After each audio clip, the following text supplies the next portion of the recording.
আমাকে নিয়ে তুমি কি খেলায় মেতেছো চৈতালি? আমি কি তোমার হাতের খেলার পুতুল? না, আপনি পুতুল নন, আপনি আমার কাছে শালগ্রাম শিলা।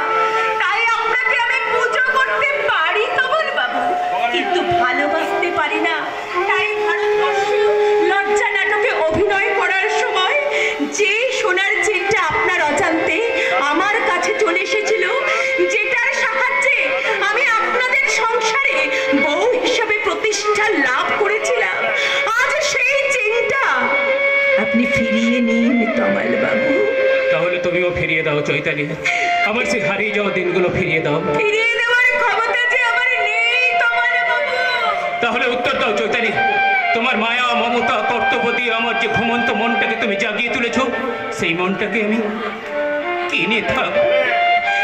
সংযমের ছোঁয়া দিয়ে আবার সেই মনটাকে ঘুম পাড়িয়ে দেবে। আমার যে উদাসী মনটাকে তুমি সংসারী করে তুলেছো, সেই মনটাকে আমি কি দিয়ে শান্ত করবো চৈতালি? একেবারে সিঞ্চন করে আপনার সংসারী মনটাকে শান্ত করে তুলবে। সাবাস চৈতালি, সাবাস। এক বুক পিপাসা নিয়ে আমি তোমার কাছে এক বিন্দু জলের জন্য হাত পেতে দাঁড়ালাম, তুমি জলের বদলে আমার মুখে ছুড়ে দিলে মুঠো মুঠো পানি। চলে